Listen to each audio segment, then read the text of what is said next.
الله ان شاء الله. انا نوريان ودي قعدة نسوان. 1 2 3 4. اني احط الاكياس ورا. اوكي كل ده جبت حاجات كتير قوي النهارده. جات كتير. قلت لك انا خايفه من اللقطه دي قوي. خلينا بعد اللخبطه اللي احنا عملناها وقعدة العربيه دي، خليني ابدا الانترو بتاعتي. انت عارفه هي ايه صح؟ طبعا. انا نوريان ودي قعدة نسوان. بالظبط كده. وقعدة نسوان النهارده مختلفة تماما، لا في كنبة ولا بيت ولا أي حاجة. قعدة نسوان النهارده في العربية، علشان العربية دي بالنسبة للبنات اللي عندهم عربية لا دي مملكة بالظبط. مملكة فيها بتعملي فيها كل اللي انت عايزاه، دي بتاعتك، بتعملي اللي انت عايزاه. فرحانة بتغني مع الميوزك اللي شغالة، زعلانة تعيطي، تليفونات كتير جدا مش لاحقين بنعملها في العربية. لا وطبعا الاغاني، فكره الاغاني دي اللي هو وتهيصي وانتي في عربيتك وتمام. هو ما بنبقاش واخدين بالنا اصلا. طبعا العربيه ترانسبيرنت وكل حاجه باينه، بس تمام كل الناس شايفه. اوكي مفيش مشاكل، عادي جدا. المملكه بتاعتي مقفوله عليا. انا في اخر قعده اللي انت شفتيها كنت بقول ان انا هعمل موديل جديد لقعده نسوان، وده كان اول الموديل الجديد، ان انا هصور في اي حته. اهم حاجه اكون مرتاحه والحد اللي معايا يبقى مرتاح. واخيرا يا جماعه اخيرا معايا حد وعادي بكل قوايا العقليه. انا مبسوطه بالقعده. هي جايه وهي عايزه تبقى عارفه ومفيش اي حاجه، وهي مقتنعه باللي بتعمله. يا رب يستر بقى بعد كده بعدين ربنا يستر. بس ده الموديل الجديد بتاع قعدة نسوان، ان انا قررت ان انا مش هحط العائق البيت او المكان او الناس حاجه. انا عايزه اصور فهصور في اي حته ويلا بينا. بالعكس ده هيخليها هيخليها طبيعيه اكتر وهتلاقي الناس اللي معاكي على طبيعتهم اكتر بكتير، فمن غير سيت اب يعني. ما دي الحاجه اللي انا عايزاها ومتحمسه لها جدا. حاسه ان اللي رايح واللي جاي هيبص علينا بقى لو خد بالنا ان احنا بنتكلم. مش مشكله. طيب هي دي المملكه اللي احنا بنقول عليها. هي دي المملكه. طيب خلينا كده بسبب اللي احنا بنعمله النهارده، ان احنا النهارده في مول والدكتور انا ما عرفتكيش. تخيل كل ده ما عرفتكيش. لا انا هنا مش دكتور، انا صاحبه نوريان. فاحنا معانا دكتور نور الجمال، وهي خلاص انا هتبقى نور الجمال. ايوه. وهي الدكتور في ديجيتال ماركتنج. وبما اننا النهارده احنا في مول وفي الاستاذه بتشتري حاجات كتير قوي. لا لسه حطاهم ورا دول، لسه حطاهم ورا. فانا قررت ان احنا نتكلم في موضوع انا مضايقني، وهو الضغط علينا كبنات. ايوه. علشان نحب نفسنا لازم نروح نشتري. متضايقين نروح نشتري جدا. ليه يا دكتور بما انك يعني حد في التسويق؟ عشان احنا للاسف اكسبوزد للسوشيال ميديا طول الوقت، ومش عشان انا بشتغل في ماركتنج او بدرس ماركتنج ابقى مش كونسيومر واعي، لا خالص. يعني انا بيحصل عليا نفس كل حاجه عادي جدا. طول الوقت احنا بنسكرول بقى على الانستجرام وعلى الفيسبوك وعلى التيك توك وبنتفرج بقى على حاجات، وهو الالجوريثم ما شاء الله شغال. يعني تشوفي برودكت واحد بس بتدوري عليه يجيب لك كل البراندز الاعلانات بتاعتها اللي على نفس البرودكت او على نفس الكاتيجوري. بتتكلمي مع حد من صحابك على حاجه تلاقي كل حاجه جايه. بتفكري بلاش تتكلمي، بتفكري اصلا في حاجه تلاقي كل حاجه على السوشيال ميديا بتتكلم على الحاجه دي. فطبعا هو ضغط فظيع، يعني ضغط مش طبيعي، بس برضو ما بيمنعش خالص ان احنا نروح ونشتري ونتبسط وكل ده. طيب خلينا نسأل سؤال كده كنت بفكر فيه النهارده وانا بحضر للقعده، وهو هل انت عمرك حسيتي انك لو ما اشتريتيش حاجه معينه هتبقي مقصره في حق نفسك؟ حسيت كتير. اديني مثال كده. يعني في من فتره كده كان دايما يقولك الجلو بتاع البشره وقد ايه الناتشورال لوك. انا بحب الناتشورال لوك، يعني انا ما بحبش انه اللوك يبقى ميك اب، بحب اللوك يبقى حقيقي. وعشان انا البيهيفير بتاعي كده على طول بقى عمال يطلع لي الناتشورال، وازاي بشرتك تبقى جلوي من غير حاجه ما تحطيها، والسيرم ده هيعمل ايه والكريم ده هيعمل لك ايه، ويحسسك بقى انه لو ما جبتيش ده يبقى انت وشك بايظ بقى خلاص. حصلت لي كتير خصوصا في موضوع الجلو ده. بس بصراحه دلوقتي بدات كده احط رولز لنفسي، يعني انه لو انا جبت حاجه وما كملتش استعمالها يبقى لا انا مش هجيب لحد ما تخلص، او خلاص اقنع نفسي ان ده انا مش محتاجاه انيمور. لانه كتر الشراء وكتر الحاجات بدات اصلا تضرني، لانه يعني مثلا بدا يطلع لي شويه حبوب هنا، وعشان اضيعها اخدت بقى رحت للدكتور واخدت برودكتس ثانيه واشتريت اكتر عشان اضيعها. فمن الاول ليه ما اعرف انا محتاجه ايه فعلا واجيبه. طب انا في سؤال جه في دماغي دلوقتي، هل الحبوب دي جات لك عشان كتر البرودكتس، ولا ممكن يكون ستريس ان انت المفروض ان انت عايزه تبسطي نفسك وعايزه تعملي حاجه؟ بصي لما رحت للدكتور هو كان كومباينيشن من الاثنين، هو بيقول لي ان النوع ده من الحبوب كان ستريس، وفي نفس الوقت قلت له على كل الحاجات اللي انا بستخدمها، فقال لي تو ماتش حاجات، انا يعني انا اللي عملت كرييشن لدهون تحت جلدي بسبب كل الحاجات اللي انا جايباها. متخيله جدا والله. طب عايزه اسالك سؤال، بما انك حد في التسويق ماشي تمام، ليه دايما الرسائل بتاعه التسويق في الكوزماتكس بالذات او اغلب الحاجات بتبقى موجهه للبنات اكتر بكتير من الولاد؟ يعني دايما حبي نفسك، انت تستاهلي تبقي مش عارف ايه، الشامبو شعرك يستاهل مش عارف يبقى ايه، عارفه الحاجات دي طبعا. فليه دايما البنات؟ بصي هم اصلا بداوا دلوقتي يوجهوا حاجات للرجاله، يعني أوكي. قبل كده ما كانش، يعني قبل كده كان كله تقريبا للبنات، دلوقتي بقى في حاجات بتتوجه للرجاله خصوصا في حته الشعر مش البشره، ما بشوفش قوي على البشره، بس يعني بشوف في حته الشعر، في حته الدقن. بس هم ما عندهمش حاجه في الشعر غير القشره، يعني حارب القشره والله بجد حارب القشره خلاص. حارب القشرة، أيوة. عمرك شفتي حاجه هتخلي شعرك ناعم ولا حتى كيرلي؟ يعني هو دايما حارب القشره، ما عندوش. انا عمري ما شفت اعلان لراجل لا بس بيلعبوا بقى عليها انه وانت في الجيم هتعرق فمحتاج شامبو، لو انت بتروح الجيم. حتى المنتجات بتاعتهم واحده حاجه واحده، شاور وبلسم وشامبو كل حاجه. قول هم لو يطولوا يستعملوا الصابونه فوق هيعملوا كده والله. يعني حتى الضغط بتاعهم مش زينا خالص. لا شوف احنا عندنا كام حاجه وهم عندهم حاجه واحده لكل حاجه. لا عشان هم الميكانيزم بتاعهم بيشتغل غيرنا، يعني هتلاقي ان احنا دايما احنا اللي باصين على البيوتي، واحنا اللي عايزين يبقى شكلنا حلو، وانه اصلا شكلنا لو مش حلو او مش عاجبنا او في بهدله او تعب او كده ده بيحط اوريدي علينا ستريس. ما هو ده عشان بيلعب على المشاعر بتاعت البنت. بالظبط. هم بقى ما بيشتغلوش كده، يعني هم مشاعرهم بتشتغل في ناحيه تانية خالص، ان هم بيحبوا العربيات، بيحبوا الادرينالين يبقى عالي بقى، والادفنتشرز والحاجات دي، ما بيشتغلوش زينا. فاي ماركتير هيتعامل كده بجد. اصل انا فعلا من المشاكل اللي هي تعباني نفسيا فكره اني انا ساعات ببقى متضايقه وما اعرفش هم بيعرفوا ازاي السوشيال ميديا ببقى متضايقه ولا حاجه، ومثلا بكون بتكلم مع واحده صاحبتي كده لا انا متضايقه انا عايزه اعمل حاجه جديده. ايوه ما هو بيسمع. بس انا بقول كل اللي انا قلت انا عايزه اعمل حاجه جديده، ففجاه الاعلانات بتظهر لي اللي هو ايه اعملي شعرك. أيوة. ساعات لسه من قريب وريتريت ايوه بجد مش ممكن. ولا يعني مؤخرا كنت بحكي ان انا مش احسن حاجه نفسيا وكده، وحتى كنت قلت كده في القعده اللي فاتت، لقيت بقى اعلانات على الصبغات. واو.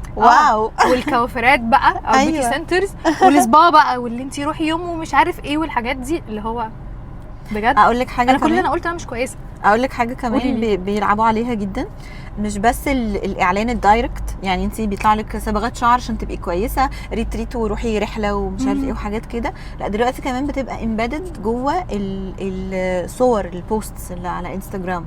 يعني مثلا لو هو جايب لك مثلا اعلان بوك ستور مثلا، هتلاقي لو انت حد مهتم بالبيوتي هتلاقي صوره الشخص اللي قاعد بكتاب او كده، هتلاقي مثلا جنبه ليب جلوس، هتلاقي جنبه قهوه، هتلاقي حاجات. هو موضوع بيشتغل على السبكونشس بتاعك. لا بس موضوع الكتب ده حقيقي، لان انا مؤخرا كل الاعلانات برضو بتاعت عشان معرض الكتاب، احنا دلوقتي في معرض الكتاب، فكمان اللي بيظهر لي دلوقتي البوكس اللي بتظهر يعني كلها عناوين سيلف كير، سيلف لاف، هاو تو لاف يور سيلف، مش عارف ايه. او غير العناوين بالظبط تلاقي بقى الفيجوال نفسه بيحط لك بقى الاهتمامات التانية، بس عارفه كده في اللاوعي يعني. اسمها ايه؟ بيدس السم في العسل. ايوه بالظبط كده.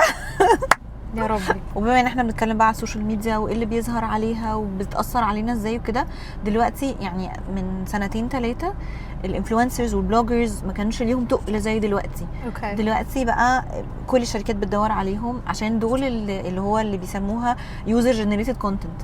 يعني هم مستعملين البرودكت والريتش بتاعهم عالي جدا، في ناس منهم عندهم ملايين الفولورز، فبقى يقدروا يسوقوا لاي حاجه في مينتس. فاكيد ان انا لما حد مهتم بالبيوتي، حد مهتم بالسكين كير، لما اشوف بقى انفلونسر بتسوق لمنتج معين، اكيد هفكر في كلامها، اكيد هبقى عايزه طب ما هي شكلها حلو، ما ببقاش حتى لو انا فاهمه التكنيك اللي وراه هتاثر فيا، ما في الاخر انا يوزر.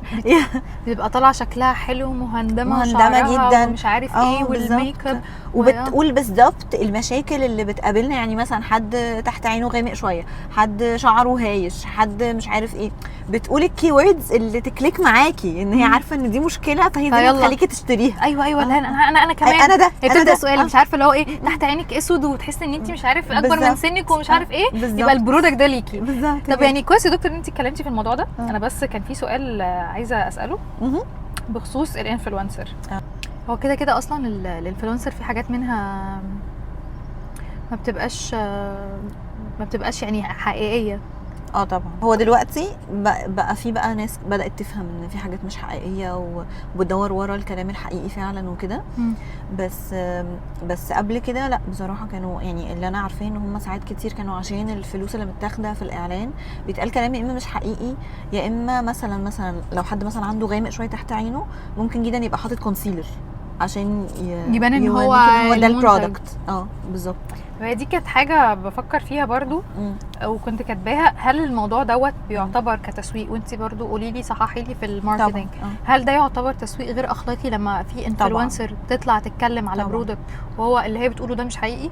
طبعا، خصوصا في الانفلونسر. يعني انا ممكن اعديها للشركه لان الشركه بتركز على الانجريدينت او الحاجه اللي محطوطه جوه البرودكت بغض النظر عن بقيه الحاجات او تاثيرها عامل ازاي، بس هي بتركز على اكتر حاجه مميزه للمنتج ده.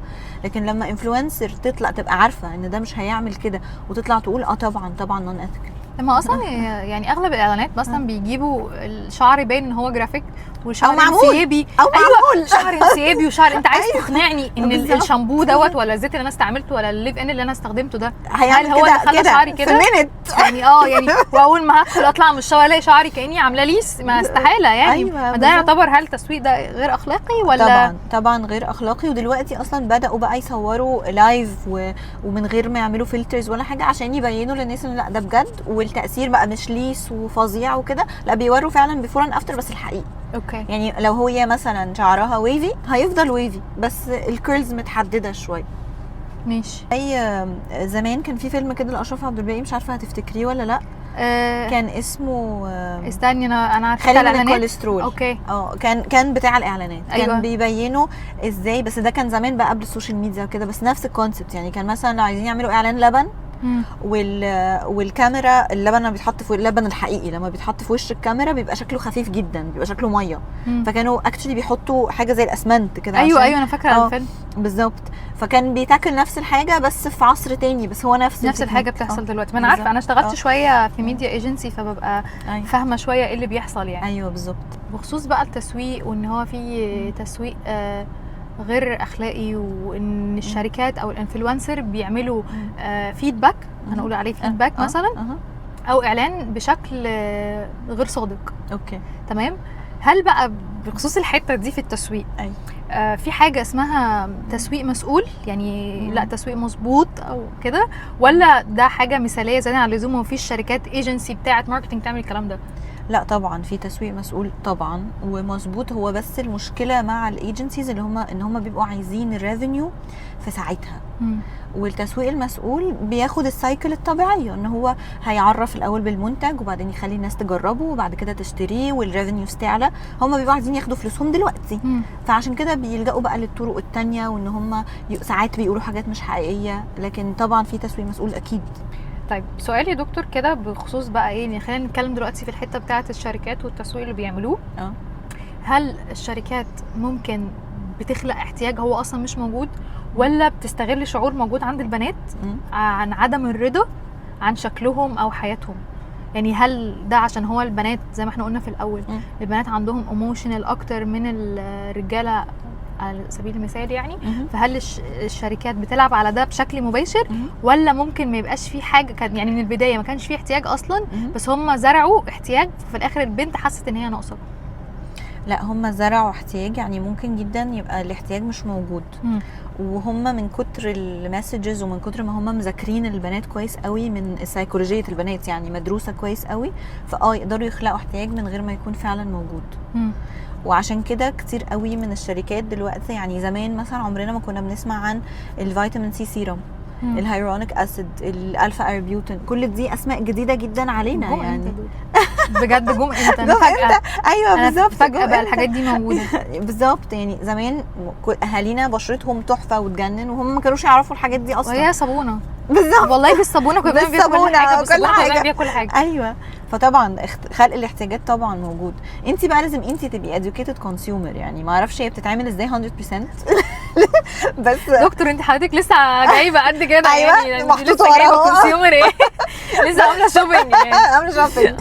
ما انا بقول لك مش فارقه خالص ان انا دارسه وفاهمه وعارفه، انا كونسيومر طبيعي جدا.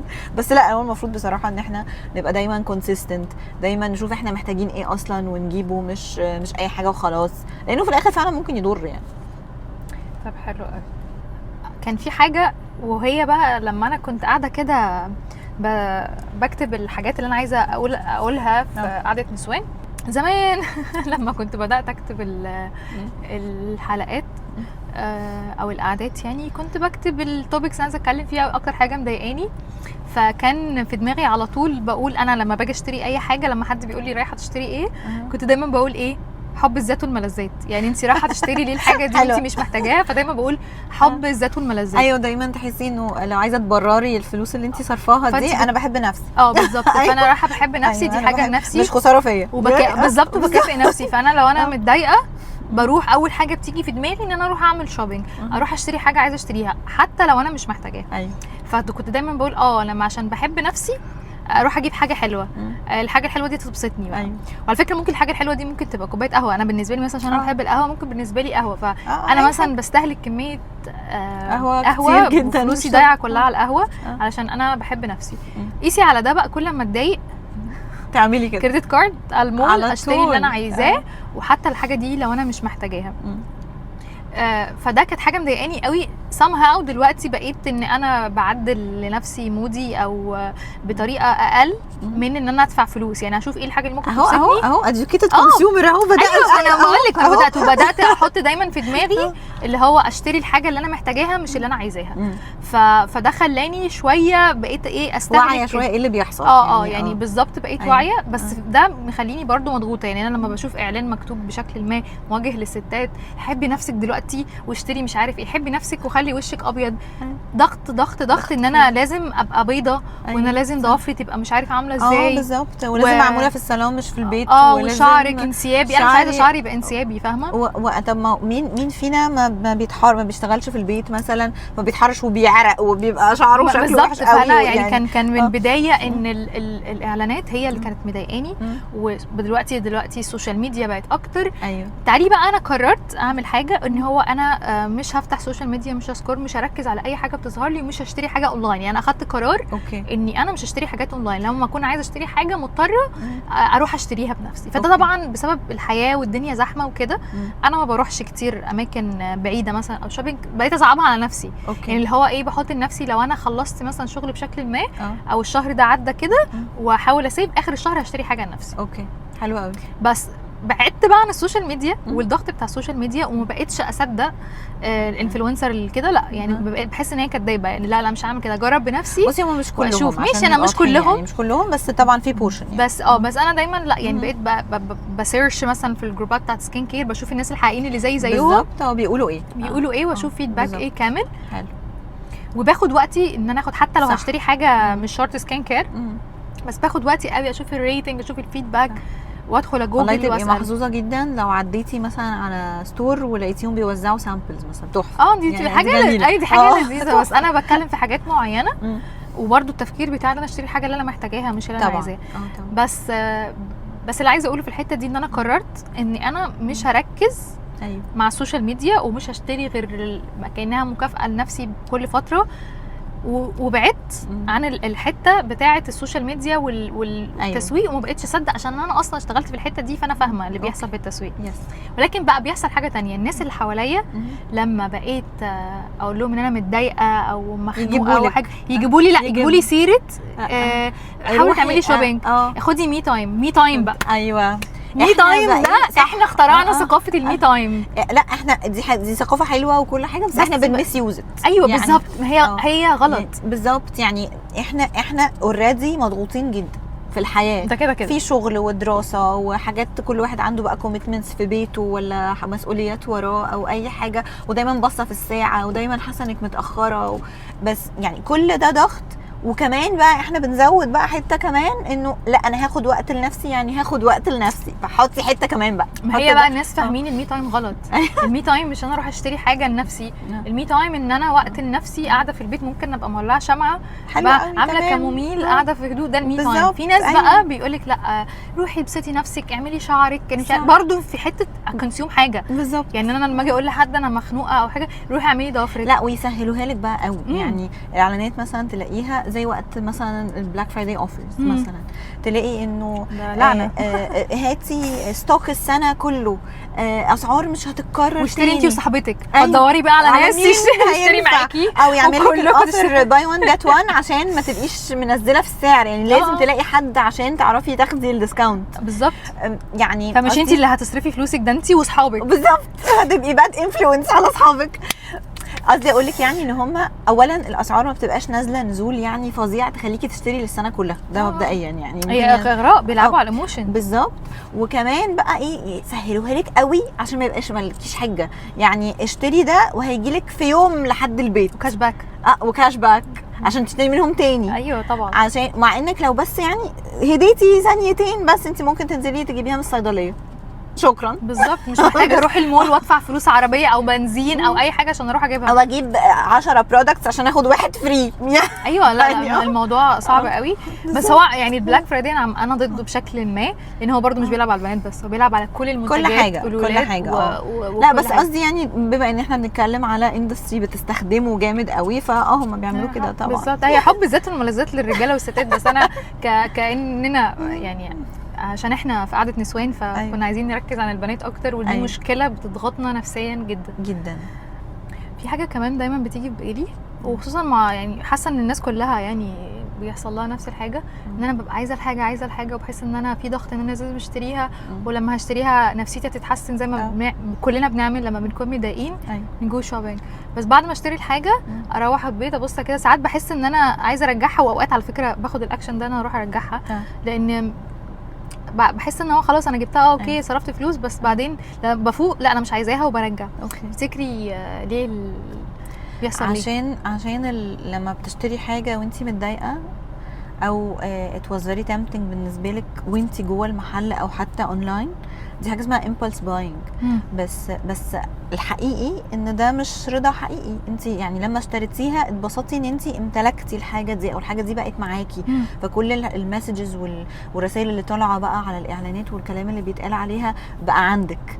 لكن مثلا لو انت عندك مشكله، هو المنتج ده ما حلهاش، ما هو المشكله لسه موجوده. المشكله نفسيه، هي المشكله نفسيه. لا قصدي انه في حاجه مضايقاكي مثلا. ايوه، مش المنتج لما اشتريتيه ما حلش المشكله، المضايقه لسه موجود. يعني هو ده بالظبط الناس مش فاهماه، وده اللي انا خلاني اخد شكل واعي شويه في تصرفاتي، ان انا اشتري الحاجه لقيت نفسي اشتري الحاجه وبعدين بروح ارجعها بعد ما فوق، او بعد ما اجيبها ممكن ما استخدمهاش بالظبط، او اركنها بالظبط، او ممكن اديها لحد بعد كده. وبعدين اللي انا بعمله ده يعني لا انا بعدين لا انا محتاجه اظبط ميزانيتي، فبدات اشوف انا بعمل ايه. فالرضا الحقيقي بقى يجي من اللي انت بتقوليه ده، ان انت لما تحسي ان انت ميزانيتك متظبطه، متامنه فاينانشلي، مش حاسه ان انت مزنوقه مضغوطه، ما استعملتيش الكريدت كارد كتير، بيجي على المدى الطويل. يعني مش دلوقتي اتبسطت بالمنتج، بس بعد كده بحاجه بسيطه جدا بكام ساعه ولا حتى يوم هتحسي انه انا زنقت نفسي وورايا حاجات لازم اسددها وحاجات كتير عملتها لنفسي بسبب ان انا جريت ورا رساله انا مش محتاجاها.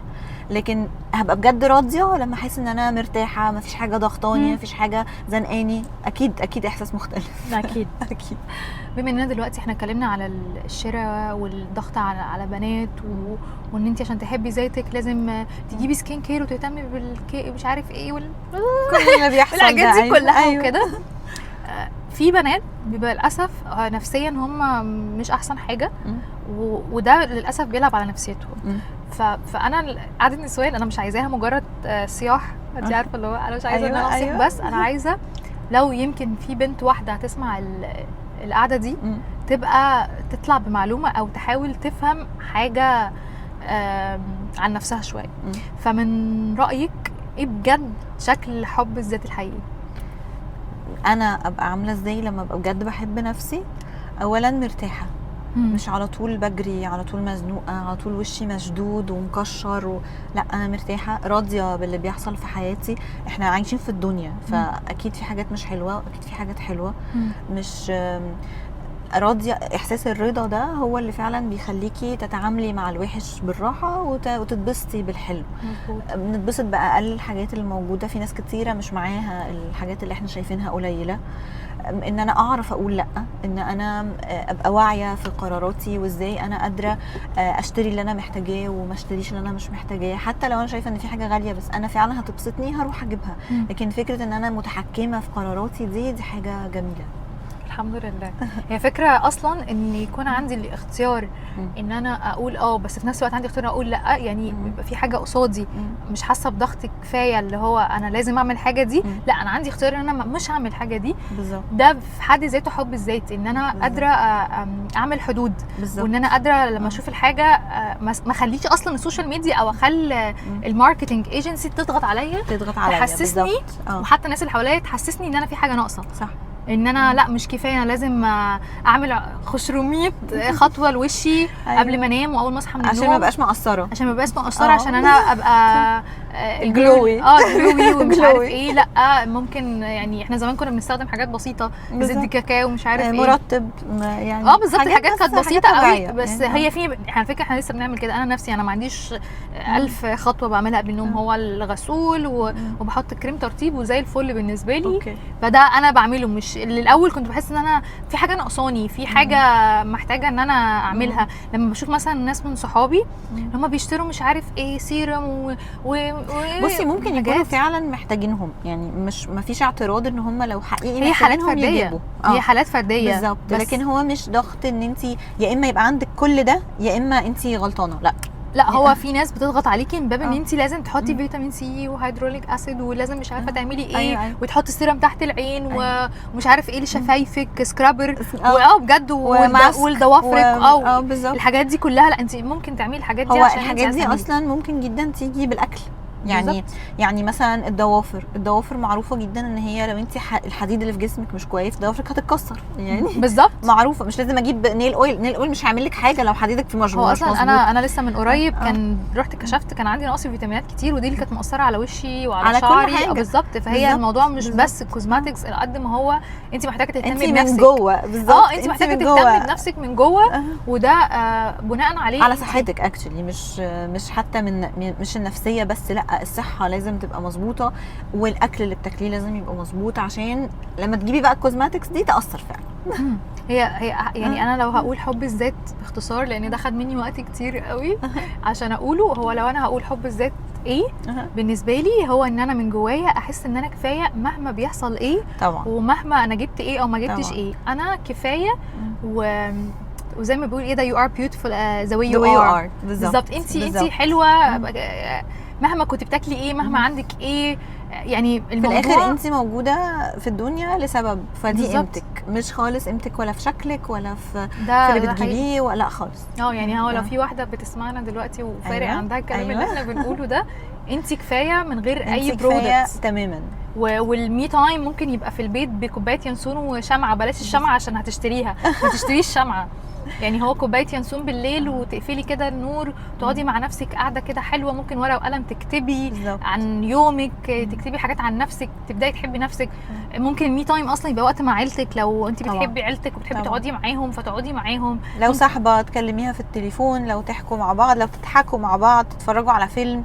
كل ده حب ذات، وكل ده هيرفلكت بالظبط. فيكي انت، مش بالشراء خالص.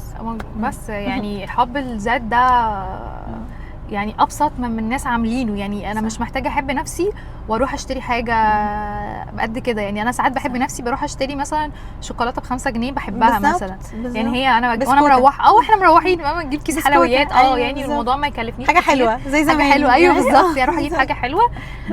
بس ما نتخدعش بالسوشيال ميديا. ايوه يعني السوشيال ميديا يا طبعاً. جماعه مش صوره حقيقيه مش صوره حقيقيه خالص. وانتي كفايه انتي كفايه أيوة. جدا. انتي كفايه جدا.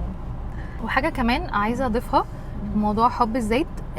لو انتي حسيتي ان انتي بتروحي تشتري حاجه اول ما بتبقي حاسه ان انتي مضغوطه، حاسه ان انتي بتمري بمشكله ما، الشراء مش حل. ايوه خالص. الشراء ده هروب خالص. انت بتحاولي تسكني لنفسك. يعني هنقول الشراء ده عباره عن مسكن عاطفي. فلو انت بتمري بمشكله ما حاولي تشوفي سبب المشكله ايه. حاولي تشوفي، وعلى فكره انا بقول الكلام ده بما ان انا بروح للثيرابيست. يعني أيوة الكلام دوت أيوة. كلام علمي مش وخلاص. أيوة. بس الكلام ده نفعني ان انا بحاول اشوف السبب، احاول احل المشكله، اطلب المساعده. لو انا مضغوطه من الشغل، مضغوطه بحاجات في حياتي او كده، بحاول احل المشكله دي. لان الشراء عمره ما هيبقى مسكن. ايوه ده حقيقي. مؤقت. ده هو حقيقي. زي ما طبعاً. احنا قلنا من شويه ان هو مسكن مؤقت، وبعد ما بشتري الحاجه بحس بكده. فهو صح. الشراء امتى يبقى فعلا شراء؟ لما تشتري الحاجه وانت محتاجاها. بالظبط. نقطه. بالظبط. بس غير كده لو في فعلا مشكله وانت بتحليها، على فكره الشوبينج ده ادمان. يعني هو ده نوع من انواع أيوة، ده الادمان. حقيقي. فانت دي مشكله عندك انت محتاجه تحليها. فدوري على حلول ووفري فلوسك. والفلوس اللي بتدفعيها في الشراء ممكن تدفعيها لثيرابيست، بالظبط. ممكن تدفعيها لحد بالظبط. مختص ممكن يساعدك في مشكلتك. في سفريه، في سفريه مثلا.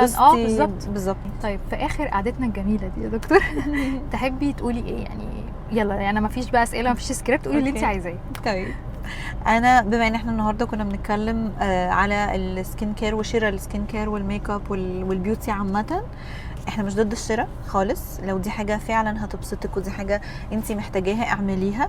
لكن في حاجه بقى، بما اني شخص يعني بيحب الحته دي جدا وفعلا بيشتري حاجات كتير، فبجد من التجربه حاجه واحده تواظبي عليها احسن من 500 حاجه تشتريهم وتركنيهم وما تعمليش بيهم حاجه، او تستعمليهم على فترات بعيده جدا. ففي الاخر مش هتحسي باي تاثير، ومش هتحسي ان رميتي فلوسك في الارض. وفي كوت لذيذه قوي عن الموضوع ده بتقول sleep is the best skin care. النوم احسن سكين كير في ده الدنيا. حقيقي. ده حقيقي. وسمايل is the best makeup. الضحكه احلى من اي ميك اب محطوط على وشك. هو فعلا بجد دي حاجه علميه ان انت كتر لما بتضحكي كتير وشك بيبقى بجلو، بتحسي ان انت كده. هي مش من باب الضحكه ضحكه از ضحكه، بس هي لا الدوره الدمويه بتشتغل من باب. لا هي يعني حاسه ان هم بيريفيروا اكتر، بيقصدوا الايجابيه. طول ما انت طبعا شخص ايجابي شخص جميل حاجه فلوريشنج كده وانت بتضحكي بتاع، ده بيساعدك ان انت تبقي جلوي اكتر. بالظبط. ان انت تبقي اقل ضغط نفسي. ف يعني انا موافقه جدا على اللي حضرتك بتقوليه ده. يعني في اخر قعدتنا انا احب اقول حاجه بس انا كاتباها فمش عايزه مش حافظاها يعني، وهي ان يمكن حب الذات مش ضد الشراء، بس اكيد مش مرهون بيه. حب الذات مش شنطه جديده ولا سكين روتين ب 12 خطوه. ايوه. ولا فاتوره بنقنع نفسنا ان هي استثمار لينا. ايوه طبعا. حب الذات احيانا اننا نختار واننا ما نشتريش اصلا. وبس كده. وشكرا ان انتوا لو سمعتونا للاخر، وشكرا للدكتور الجميله اللي هي معايا النهارده، وهي تفضل دكتور مش عارفه اقول لها باسمها يا دكتور. يعني دكتور عارفه قد ايه انا بحبها. انا اللي مبسوطه جدا والله. انا كنت اول حلقه فيها جست. الحمد لله بعد 200,000 حلقه فشلت، بس انا متفائله جدا وحقيقي مبسوطه انك معايا النهارده. وانا كمان وان احنا اخيرا عملنا قعده مختلفه في العربيه وبنشرب قهوه والدنيا جميله جدا. تمام قوي. تحفه. عايزه اقول حاجه وبس. ده كان موضوع النهارده في قعده نسوان. لو حابين يبقى في مواضيع اكتر تخص البنات اكتبوا لي في الكومنت واتمنى ان انتوا تعملوا سبسكرايب او فولو لو انتوا على الانستجرام ولايك. وحاسه بس كده. وانا نوريان ودي كانت قعده نسوان. باي. النبي مالنا الا بعضينا.